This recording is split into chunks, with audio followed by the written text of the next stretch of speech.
Hello students, आज हम discuss करेंगे different types of random sampling techniques. So random sampling technique हमने previous lecture में डिस्कस करी थी। So random sampling is that sampling where every individual, every respondent has an equal probability of getting selected. Under random sampling techniques, we have 5 types of sampling techniques. So first is simple random, stratified random, systematic random, cluster random, and multi-stage sampling. So आइए discuss करते हैं simple random. One by one we will discuss these techniques. So first है simple random sampling. So as the name suggest, simple random sampling ये एक most elementary random sampling technique है। Simple random sampling can be viewed as the basis for other random sampling technique. With simple random sampling, each unit of the frame is numbered from 1 to n. So आप हर respondent या हर subject को आप numbering कर देते हैं 1 to n. n is the size of the population. Next, a table of random numbers or a random number generator is used to select n items into the sample. So उसके बाद क्या करते हैं, आपने numbering कर दी, फिर आप random number generator, सो table आप एक यूज करते हैं रैंडम नंबर्स का, या फिर आप एक रैंडम नंबर जनरेटर, ये आप एक कोई भी रैंडम नंबर जनरेट करना है, सो एक सिंपल मेथड होता है रैंडम नंबर जनरेटर, उसको आप यूज करते हैं। या फिर आप एक टेबल बना सकते हैं रैंडम नंबर्स का, और उसमें से एन आइटम्स अपने सैंपल में आप सेलेक्ट करते हैं। A random number generator is usually a computer program that allows computer calculated output to yield random number. So random number generator जो method है, that is आप Excel में भी उसको यूज कर सकते हैं, तो वो random numbers आपको देगा पूरी पॉपुलेशन में से, और उन random numbers को आप अपने सैंपल में कंसिडर कर सकते हैं। Simple random sampling is easier to perform on a small than on a large population. So generally आप तब यूज करिए जब आपके पास डिफाइंड है और ज्यादा लार्ज पॉपुलेशन नहीं है आपके पास, you have a small population, then you can use simple random sampling. This is the most elementary random sampling technique. इसमें क्या करते हैं, आप नंबरिंग कर देते हैं 1 to n, उसके बाद एक रैंडम नंबर जनरेटर आप यूज कर सकते हैं जो आपको रैंडम नंबर्स देगा, और उसको आप अपने सैंपल में इंक्लूड कर सकते हैं। नेक्स्ट है स्ट्रैटिफाइड रैंडम सैम्पलिंग। सो इस सैम्पलिंग टेक्निक में क्या होता है कि पॉपुलेशन जो है उसको पूरा डिवाइड करा जाता है वो non overlapping sub population called strata. So आप इसमें स्ट्रैटा बनाते हैं। स्ट्रैटा क्या होते हैं, non overlapping sub population. Example, आपने मेल फीमेल, सो जेंडर को डिवाइड करा मेल और फीमेल में, तो दो स्ट्रैटा आपने बनाए, मेल और फीमेल, दोनों नॉन ओवरलैपिंग है, दोनों एक दूसरे से अलग है, दोनों हेट्रोजीनियस है। सब पॉपुलेशन छोटे ग्रुप आपने बनाए, मेल के छोटे फीमेल के, तो इन्हें कहते हैं स्ट्रैटा, इसलिए इसका नाम है stratified random sampling. The researcher then extract a random sample from each of the sub population. So जो आपने मेल फीमेल बनाए उसमें से आप रैंडमली चूज करेंगे मेल्स को, और रैंडमली चूज करेंगे फीमेल्स को। सो वन, पहले आप स्ट्रैटा बनाएंगे किसी क्राइटेरिया के बेसिस पे, एंड देन उस स्ट्रैटा में से आप रैंडमली चूज करेंगे अपने रिस्पोंडेंट्स को, या अपना सैंपल बनाएंगे। The main reason for using stratified random sampling is that it has the potential for reducing sampling error. So sampling error क्या होता है कि जब आपका सैंपल पॉपुलेशन को रिप्रेजेंट नहीं करता है, सो एक एरर अगर करेगा जिसका नाम होता है सैम्पलिंग एरर। तो sampling error occurs when by chance the sample does not represent the population. So sampling error को रिड्यूस करने के लिए स्ट्रैटिफाइड रैंडम सैम्पलिंग आप यूज कर सकते हैं, क्योंकि आपकी पूरी पॉपुलेशन में मेल फीमेल है। अगर आप स्ट्रैटा बनाते हैं मेल फीमेल का और उसमें भी रैंडम सैम्पलिंग करते हैं, तो आप क्या कर रहे हैं, आप अपने सैंपल को एक कंप्लीट रिप्रेजेंटेटिव बना रहे हैं अपनी पॉपुलेशन का। सो उसकी वजह से सैम्पलिंग एरर कम हो जाएगा। With stratified random sampling, the potential to match the sample closely to the population is greater as compared to simple random sampling. So इस वजह से आपका सैम्पलिंग एरर कम हो जाता है when you use stratified random sampling. Example जैसे हमने discuss करा, स्ट्रैटिफिकेशन आप कैसे कर सकते हैं, स्ट्रैटा आप बना सकते हैं डेमोग्राफिक वेरिएबल्स के बेसिस पे, जैसे sex, socio economic class, geographic region, religion के बेसिस पे।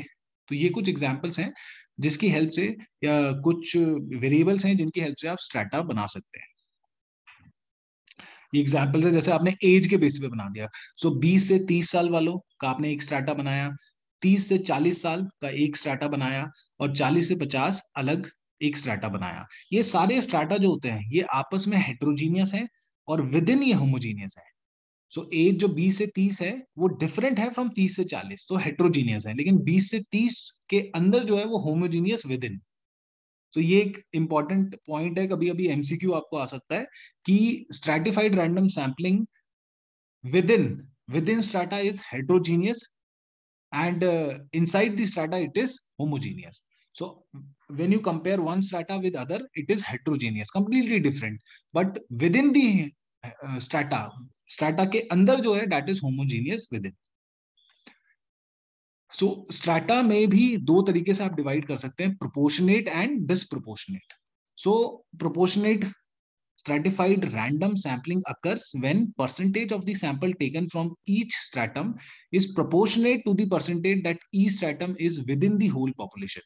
Example, आपने एक फॉर एग्जाम्पल आपने वोटर्स आप स्टडी कर रहे हैं, उसमें से जो लेट सपोज हिंदू वोटर्स जो है, या ये एग्जांपल्स में आप देखते हैं, suppose voters are being surveyed in Boston and the sample is being stratified by religion. आपने स्ट्रैटा कैसे बनाया? आपने रिलीजन के बेसिस पे बनाया। सो यहाँ पर एग्जांपल है Catholic, Protestant, Jews and others. इसमें जो स्ट्रैटा आपने बनाया है, if Boston population is 90% Catholic, उस एरिया की पॉपुलेशन जो 90% है वो कैथोलिक है, और रिलीजन के बेसिस पे आपने स्ट्रैटा बनाया। So if a sample of 1000 voters is taken, the sample would require inclusion of 900 Catholic to achieve the proportionate stratification. तो इसका मतलब ये है, अगर आपकी टोटल पॉपुलेशन 1000 है, उसमें से कैथोलिक लोग जो है वो 90% है, तो जो आप सैंपल लेंगे उसमें से भी 90% अगर कैथोलिक होते हैं, तो ये होती है प्रोपोर्शनेट स्ट्रैटिफाइड रैंडम सैम्पलिंग। जितना प्रोपोर्शन स्ट्रैटा का था उतना ही आपने सैंपल में उस स्ट्रैटा का प्रोपोर्शन लिया, और अगर आप नहीं लेते हैं उतना तो उसे कहते हैं डिसप्रोपोर्शनेट स्ट्रैटिफाइड रैंडम सैम्पलिंग। सो अगर आपकी पॉपुलेशन 1000 है, उसमें से कैथोलिक लोग जो थे वो 90% है, तो अगर आप कोई सैंपल लेते हैं तो उसमें भी 90% जो लोग कैथोलिक अगर होते हैं, तो इसका मतलब आपने proportionate stratified random sampling use करी है। तीसरी आती है systematic. Systematic sampling is not done in an attempt to reduce sampling error. So इसमें कोई ऐसा पर्पस नहीं होता है सैम्पलिंग एरर रिड्यूस करने का, मतलब जरूरी नहीं है कि आपका जो सैंपल है that should be exact representative of population. So इसलिए सैम्पलिंग एरर को रिड्यूस करने के लिए सिस्टमैटिक सैम्पलिंग का पर्पस नहीं है। Systematic sampling is use because of its convenience. इसके कन्वीनियंस की वजह से सिस्टमैटिक सैम्पलिंग में क्या होता है, every kth item is selected to produce a sample of size n from a population of size capital N। सो इसमें क्या होता है कि आप एक फॉर्मूला यूज करते हैं k equals to capital N divided by small n, where capital N होता है पॉपुलेशन और स्मॉल n होता है सैंपल साइज। तो लेट सपोज आपकी पूरी पॉपुलेशन है 17,000 और आपने 1000 लोगों का सैंपल लेना है, तो k का वैल्यू आएगी 17, 17,000 डिवाइडेड बाय 1000 दैट इज 17। इसका मतलब आप एवरी 17th जो रेस्पोंडेंट होगा उसको आप कवर इंक्लूड करोगे अपनी स्टडी में। तो हर 17वां जो रेस्पोंडेंट होगा, या हर 17वीं कंपनी भी हो सकती है, अगर आपके पास 17,000 कंपनीज का डेटा है, तो आप हर 17th रेस्पोंडेंट को आप अपनी सैंपल में इंक्लूड करोगे, इसलिए इसका नाम होता है सिस्टमैटिक रैंडम सैम्पलिंग। तो every kth item is selected in your sample. k की वैल्यू होती है capital N divided by small n, where capital N is your population size and small n is your sample size. Last fourth जो आती है that is cluster random sampling. Cluster means area sampling.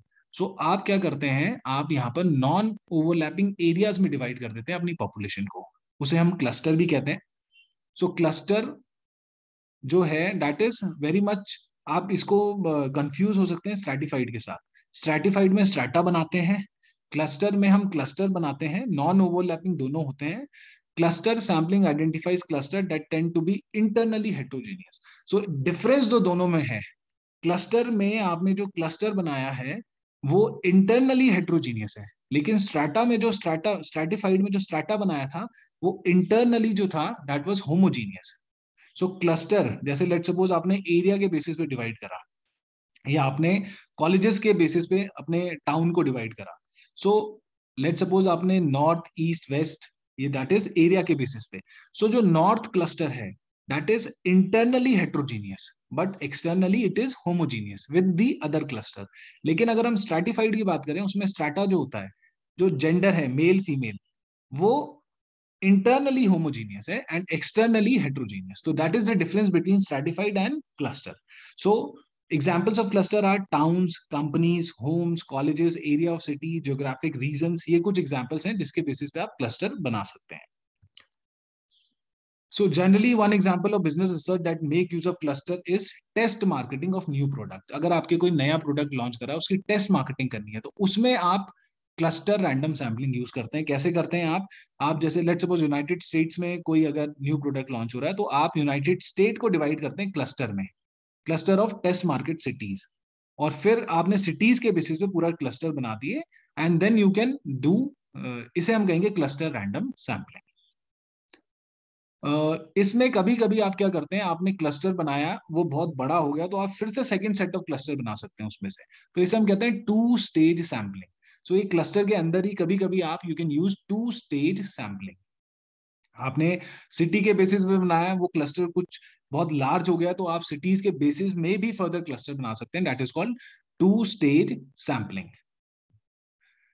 Cluster in real sampling offer several advantages इसमें होती हैं कि cluster are usually convenient to obtain and cost of sampling from the entire population is reduced because the scope of the study is reduced to the cluster.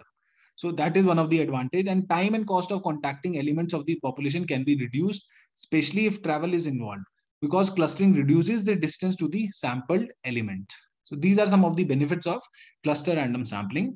And last one under random sampling techniques is multi-stage sampling. So multi stage, two stage तो हमने देखा, लेकिन आप जब two stage से further करते हैं, that is multi stage sampling is generalisation of two stage sampling. As the name suggest, multi stage sampling is carried out in different stages. So हर स्टेज में आप फर्दर क्लस्टर बनाते हैं या further divide करते हैं. तो in each stage progressively smaller geographic areas will be randomly selected. So that is called multi stage sampling. Two stage sampling को फर्दर आप जनरलाइज करते हैं, फर्दर डिवाइड करते हैं, तो it becomes multi stage sampling. So that was all under random sampling techniques. So 5 techniques हमने include करी.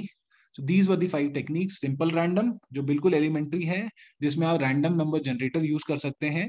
Stratified जिसमें स्ट्रैटा बनाते हैं जो इंटरनली होमोजीनियस होते हैं, एक्सटर्नली हेट्रोजीनियस. सिस्टमैटिक जिसमें आप एवरी केथ टर्म जिसमें के का फॉर्मूला होता है capital N divided by small n, उसको इंक्लूड करते हैं आप. क्लस्टर में you make cluster on the basis of region, you can be on the basis of any variable. Difference stratified और क्लस्टर में होता है कि क्लस्टर इंटरनली जो होते हैं वो हेट्रोजीनियस होते हैं, एक्सटर्नली होमोजीनियस, एंड स्ट्रैटा जो होते हैं वो इंटरनली होमोजीनियस होते हैं, externally heterogeneous. And multi stages, two stage sampling जो आप क्लस्टर में कर सकते हैं उसको आप फर्दर और मोर उसको और फर्दर स्टेजेस में डिवाइड करेंगे तो वो हो जाती है multi stage sampling. So that is all for today, and next video में हम डिस्कस करेंगे types of techniques, sampling techniques under non random sampling. So thank you so much.